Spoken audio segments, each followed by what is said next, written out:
Olá, tudo bem? Estamos mais uma vez aqui para juntos, eu e você, aprendermos um pouco mais sobre a palavra de Deus. Quero convidá-lo agora para o nosso segundo estudo da nossa série Siga a Bíblia. E o assunto de hoje é o grande problema. Vamos orar? Senhor nosso Deus e nosso Pai, agradecemos pelo privilégio que nos dás de podermos conhecer mais sobre a tua palavra. Que o Espírito Santo nos use, que ele nos ilumine a mente, nos faça entender e aceitá-la em nosso coração, em nome de Jesus. Amém. Muito bem, seu amigo pastor Zacarias, quero agradecer por essa oportunidade que você está nos concedendo de poder partilhar com você um pouco do conhecimento da palavra de Deus. Vamos então ao estudo de hoje. Bom, por que existem tantos sofrimentos? Você anda de um lado para outro, quando você assiste jornais, vai às mídias sociais, o que mais nós vemos são problemas, sofrimentos, angústias. Por que existe tudo isso? Bom, no princípio, a Bíblia nos diz que Deus criou os céus e a terra e nos diz que tudo era muito bom. Isso está em Gênesis capítulo 1, versículo 1 e no versículo 31. Portanto, quando Deus criou o mundo, nada dessas coisas ruins existiam. E aí vem a pergunta que você pode fazer. Então, como tudo isso passou a existir? Bom, quando Deus criou o mundo, era tudo perfeito, e a Bíblia descreve essa criação no Gênesis capítulo de número 1, completo. E Deus criou então o homem e a mulher, a sua imagem, a imagem de Deus os criou. E havia apenas paz, alegria. Ali estava a família humana, a raça humana, representada pelo primeiro casal, Adão e Eva. Eles podiam ver Deus face a face ali no Jardim do Éden, na pessoa maravilhosa do seu Criador. Bom, e por que as coisas então mudaram? Como aconteceu tudo isso? Bom, agora nós vamos ver um detalhe interessante. O princípio de toda essa história triste do pecado, ela tem seu início exatamente no céu. É a história de um anjo que se revoltou contra Deus, a história de um anjo caído. E essa história, ela está descrita na Bíblia da seguinte forma: Ezequiel capítulo 28, verso 11 até o 17. Descreve que esse anjo estava lá no Éden, no jardim de Deus, que ele era coberto por uma vestimenta toda de pedras preciosas. E esse anjo, ele era perfeito, nos diz a Bíblia. A Bíblia nos diz assim, ó: tu eras querubim ungido para te cobrir, te estabeleci no monte santo de Deus estavas. Ele era perfeito, diz a Bíblia, em todos os seus caminhos, até o dia em que ele acabou cometendo iniquidade ou pecado. A Bíblia ainda nos diz que este anjo elevou o seu coração por causa da sua beleza, da sua formosura. Ele também corrompeu a sua sabedoria por causa do seu resplendor. E então a Bíblia diz que Deus disse a ele: olha, eu te lançarei fora. Bom, a Bíblia, em um outro livro, Isaías, no capítulo de número 14, descreve um pouco mais a história desse anjo rebelde. E assim diz a Bíblia: este anjo dizia no seu coração que ele subiria acima das estrelas de Deus e ele iria exaltar o seu trono. Ele ainda dizia mais: subirei às mais altas nuvens, e disse que seria semelhante a Deus, ao Altíssimo. Portanto, este anjo rebelde começa então uma investida contra Deus lá no céu, na casa de Deus. E aí vem uma pergunta curiosa: como pode uma criatura se revoltar contra o seu Criador? Que mal pôde ter tomado o coração deste anjo, vivendo no mundo perfeito, de paz, no céu, com Deus, e ainda assim se revolta contra o próprio Deus? E ainda diz que tomaria o trono de Deus e que ele seria Deus. Bom, a história de tristeza deste mundo começou primeiro lá no céu com esse anjo rebelde. Mas algumas pessoas podem perguntar: por que Deus não criou este anjo, Lúcifer, sem a possibilidade dele ser transformado em Satanás, de se tornar uma oposição a Deus? E outra pergunta, por que Satanás não foi logo destruído, logo no começo? Bom, isto poderia trazer uma dúvida no coração de todos os anjos. Alguns, se Satanás fosse morto imediatamente, alguns anjos poderiam chegar ao seguinte pensamento: quem sabe se Lúcifer não tinha razão? Será que este anjo não estava certo? Ele vivia lá no trono de Deus. Quem sabe se Satanás governasse, não seria melhor do que o governo de Deus? Portanto, Deus não destruiu logo Satanás para que ficasse notório tanto a anjos como a anjos, ao mundo inteiro, o verdadeiro caráter desse rebelde. Hoje, quando você vê o que acontece nesse mundo, você já sabe então que o reino de Satanás não presta. Olhe para as pessoas viciadas nas drogas, que não conseguem largar. Olhe para as pessoas viciadas no álcool, que não conseguem largar. Esse é o reino que Satanás queria implantar desde o começo. E eu pergunto, é esse reino que você quer para você? Olhe os assassinatos, os estupros, a violência contra a mulher. Esse é o reino de Satanás. E eu pergunto, é bom esse reino? Claro, você está respondendo, não, pastor Zacarias, esse reino não é bom. Bom, esse anjo então foi de um a um em todos os anjos do céu e conseguiu até adeptos ao seu pensamento. Formou então um grande exército no céu. E aí aconteceu então uma luta cósmica pelo controle do universo. Bom, mas a Bíblia nos diz que então Apocalipse 12:17 houve guerra no céu. Miguel e os seus anjos batalharam contra o dragão e o dragão e seus anjos também batalhavam contra Miguel e seus anjos. Mas pastor Zacarias, quem é este Miguel? O assunto agora não é esse, mas vou te adiantar. Esse Miguel é Jesus Cristo. O vencedor, o campeão de Deus é Jesus. Bom, a Bíblia nos diz, no versículo 9, diz, e foi expulso o grande dragão, foi precipitado. Ele também é chamado de a antiga serpente, aquela serpente que enganou Adão e Eva no jardim. Melhor, que enganou a Eva no jardim. E a Bíblia nos diz que se chama diabo e Satanás e que engana todo mundo. Ele foi atirado, precipitado, expulso para a terra e os seus anjos foram lançados com ele. Agora você entende por que existe tanta maldade neste mundo? Nós vivemos nesse planeta, não se assuste, mas nós vivemos nesse planeta junto com Satanás e seus anjos. E eles estão por aí. Mas louvado seja o nome do Senhor, que aqui nesses estudos você vai aprender como fazer para que o inimigo de Deus não esteja na tua casa, nem na tua vida e nem com os teus familiares. O próprio Jesus Cristo afirmou em Lucas 10, verso 18, eu vi Satanás como um raio cair do céu. A pergunta é, como é que Jesus Cristo viu isto? Como foi que ele viu? Satanás, quando foi expulso do céu, Jesus não estava na terra ainda. Então como é que ele viu? É porque ele estava lá no céu. É porque foi ele que expulsou Satanás do céu. Ah, que coisa linda. Você pode dizer amém. Você pode dizer aleluia, glória a Deus. Jesus estava lá no céu e foi ele que expulsou Satanás de lá. Você vê? Que coisa linda, hein? Coisa maravilhosa. Bom, chegamos então a Apocalipse 12, verso 12, que nos diz, portanto, alegrai-vos, ó céus, e vós que neles habitais. Ai dos que habitam na terra e no mar. Por quê? E ela diz, porque o diabo desceu a vós com grande raiva, sabendo que já tem pouco tempo. Há duas verdades aplicadas aqui nesse texto. O primeiro é que Satanás foi atirado para cá e ele tem raiva, ele tem ódio da criação de Deus. Deixa eu lhe dizer uma coisa, meu amigo, minha amiga que me ouve. O diabo odeia você, odeia a mim, Satanás odeia a tua família, porque você foi feita à imagem e à semelhança de Deus. Porque Jesus Cristo uma vez deu a vida por você, o diabo te odeia. Ele quer acabar com o teu casamento, ele quer acabar com a tua vida, ele quer acabar com a tua família. Mas Jesus de Nazaré é o campeão de Deus. Assim como uma vez ele expulsou o diabo do céu, ele também repreende o inimigo da tua casa, repreende o inimigo da tua vida, repreende o inimigo da tua família. Jesus é fantástico. Mas há uma verdade também aqui nesse texto.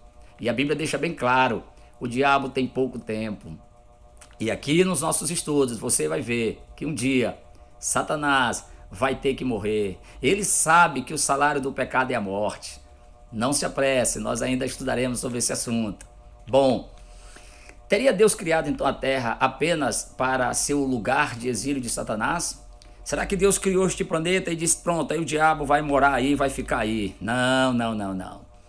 A Bíblia nos descreve em Gênesis capítulo 1, verso 28, que quando ele criou Adão e Eva, a imagem de Deus, a Bíblia diz que Adão e Eva deveriam dominar todas as coisas desse planeta. Então o planeta Terra foi dado sob a guarda e os cuidados da raça humana. Adão e Eva ali simbolizados por todos nós. Portanto, ali no Jardim do Éden, quando Deus criou Adão e Eva, ele também disse a Adão e Eva o seguinte, olha, vocês estão vendo essa árvore? Desta árvore vocês não devem comer. Mas há um detalhe interessante. Não havia veneno naquela árvore. Não havia nada de errado naquela árvore. Não havia espinhos. A própria Eva, antes de comer do fruto, está lá no Gênesis capítulo 3, Eva disse que a árvore era boa, agradável aos olhos, árvore boa para dar entendimento. Não havia nada de errado na árvore, nem no seu fruto. Afinal de contas, tudo que Deus criou era bom, muito bom. Então qual era o problema ali? A questão é, Deus havia dado uma ordem. E olha, entenda uma coisa, ainda que você não compreenda a profundidade da ordem, ainda que você não concorde com a ordem, ainda que você ache que a ordem não é bonita para você, mas entenda, se ela é de Deus, obedeça, não questione. A Bíblia nos diz então, no livro do Gênesis capítulo 3, verso 1, Satanás então agora, ele entra no corpo de uma serpente. Veja, Satanás não virou uma serpente, ele entrou no corpo da serpente. E aí a Bíblia diz que Satanás começa a conversar com Eva. E ele disse assim, é assim que Deus disse, não comereis de toda árvore do jardim? Bom, por incrível que pareça, a nossa estimada primeira mãe, Eva, começou a dialogar com o inimigo. Você percebe que Satanás ele é um enganador, você percebe que ele é um astuto inimigo, ele não deixa que a sua presa perceba que é ele que está ali. Não fique chateado com o seu amigo pastor Zacarias. Mas quando uma pessoa está na bebida alcoólica, Satanás não deixa ela perceber que é ele que a está levando à bebida alcoólica. Satanás não deixa o drogado perceber que é ele que está levando ao vício. Satanás é muito astuto, é perverso, é maldoso, é mentiroso. E assim foi no início. Eva começa então a entrar num diálogo com o inimigo, mas ela não sabia que era Satanás. E ela ficou curiosa, porque a serpente não fala e de repente a serpente está falando. Como é que pode isto? Você sabia que muitas pessoas são levadas ao engano por curiosidade? Veja, uma pessoa que hoje é viciada nas drogas, a primeira vez que ele usou a droga foi por curiosidade, não foi por outra coisa. Ninguém acorda pela manhã e sai dizendo assim, olha, a partir de hoje eu vou ser um drogado. Não.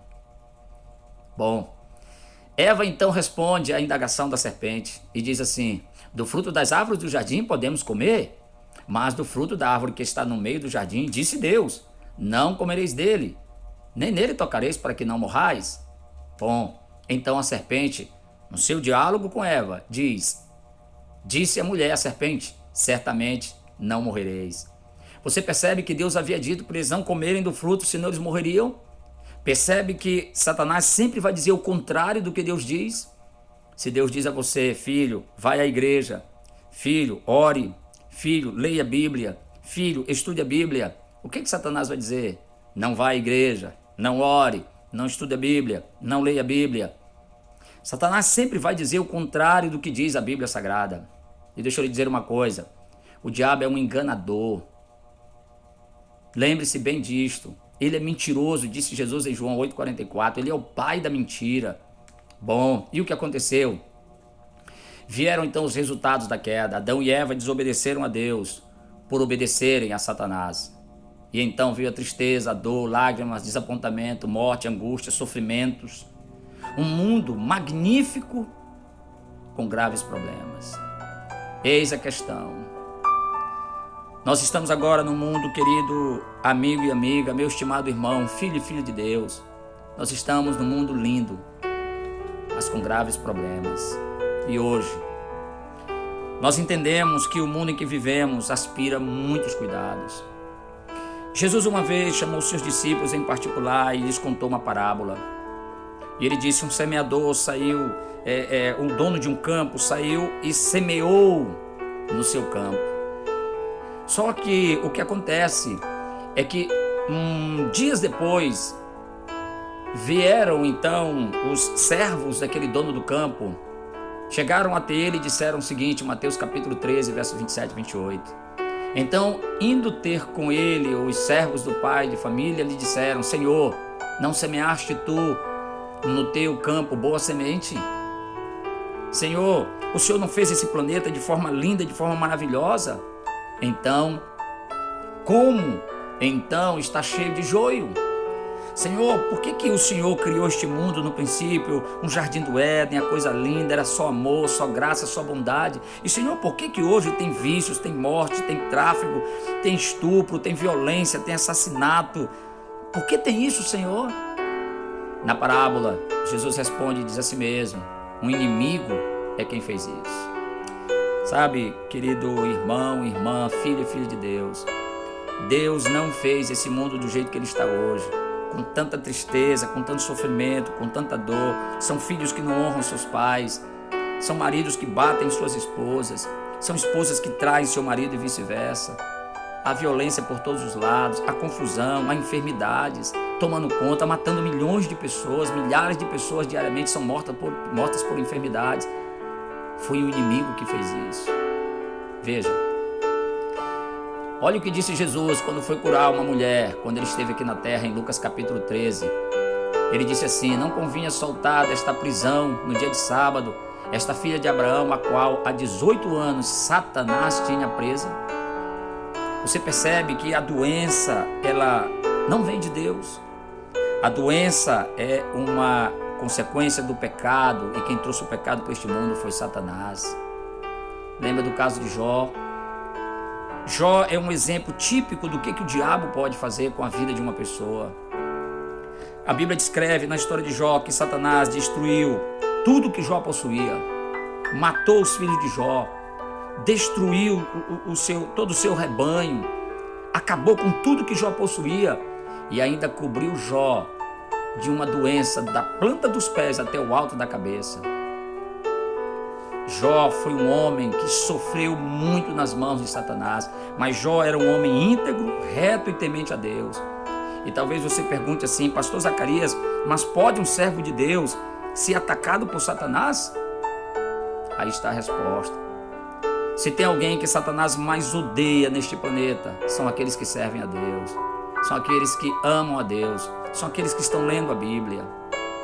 Mas olhe o final da história de Jó também, porque o final é lindo.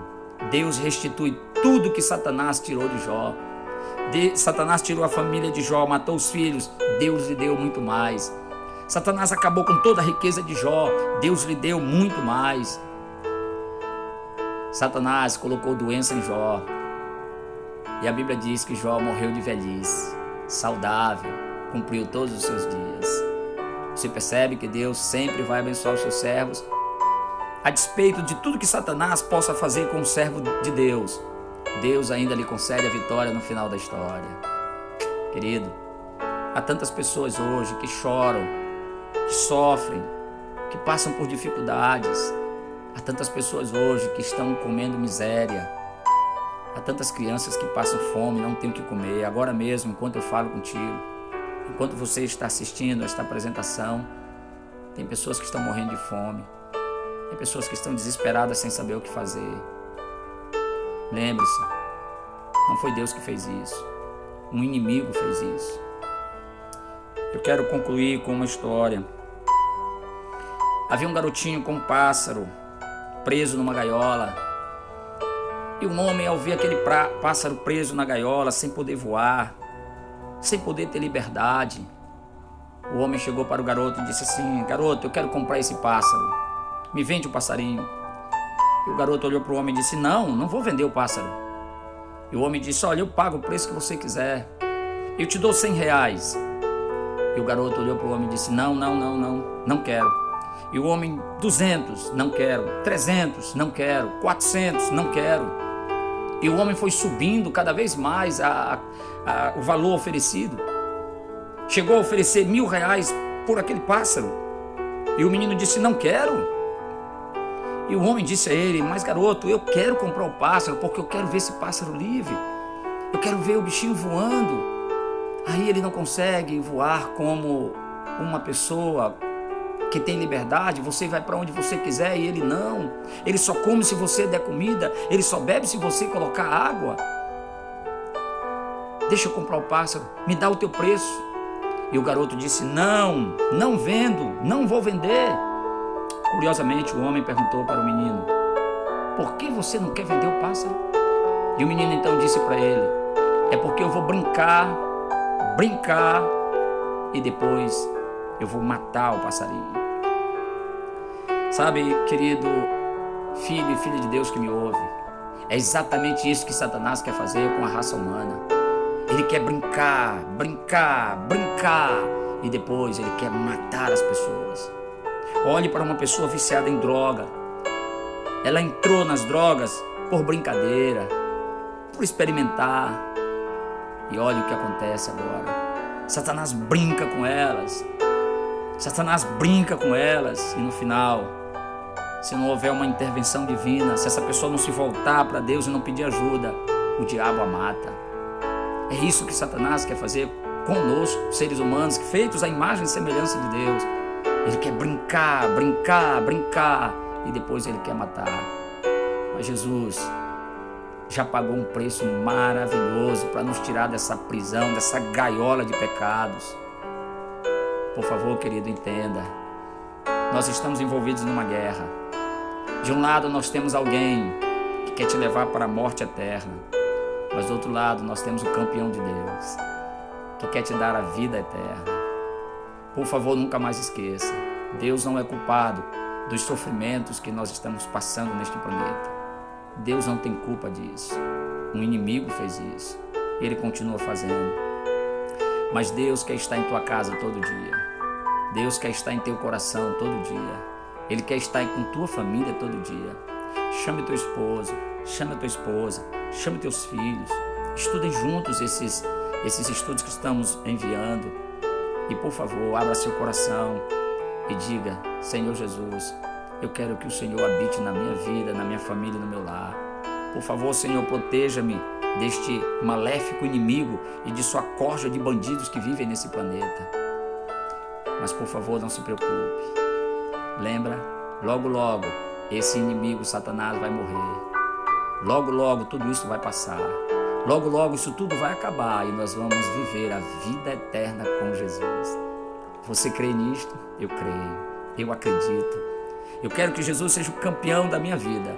Eu quero que Jesus seja o campeão da minha família. Eu quero que Jesus seja o campeão da minha casa. Você aceita que Jesus seja o campeão da tua vida? Você aceita? Eu quero que você envie uma mensagem para mim dizendo: Pastor Zacarias, eu aceito que Jesus seja o campeão da minha vida. Eu quero que Jesus seja o campeão da minha família, o campeão do meu lar. Eu quero que o meu Salvador proteja a minha família, proteja a minha vida, proteja-nos das enfermidades, dessas coisas maléficas que o inimigo trouxe para este planeta. Você aceita Jesus como campeão de sua vida? Você aceita o campeão de Deus? Então mande uma mensagem dizendo: Pastor, eu aceito. Vamos orar agora? Se você aceita, vamos orar. Feche seus olhos junto comigo, se você puder. Senhor Deus, nosso Pai, nós queremos agradecer por tão maravilhosa mensagem. Foi um esclarecimento maravilhoso que o Senhor nos deu. Sabemos que ainda estamos neste mundo de pecados, que este inimigo está aí afora, à solta, mas nós também aprendemos que Jesus é o campeão de Deus. E nesta hora, nós queremos dizer: nós aceitamos Jesus como campeão de Deus em nossa vida, em nosso lar e em nossa família. Por favor, guarda-nos, proteja-nos, salva-nos. Em nome de Jesus. Amém. Bom, eu vou aguardar então a sua resposta. Envie para mim aí Eu aceito, eu aceito, eu aceito. Que Deus te abençoe, que o Senhor seja contigo e com a tua família. Até o nosso próximo estudo, ok? Bom, um detalhe antes, nosso próximo estudo será o plano da salvação. E você, prepare um lenço, prepare aí algo para enxugar suas lágrimas no próximo estudo, porque você vai ver que Deus não ficou de braços cruzados quando Satanás foi expulso para cá e enganou a raça humana. Deus tomou uma atitude fantástica e nós vamos ver isso no próximo estudo. Deus te abençoe, um abraço, aguardo a sua resposta, hein? Eu aceito. Um abraço, até lá.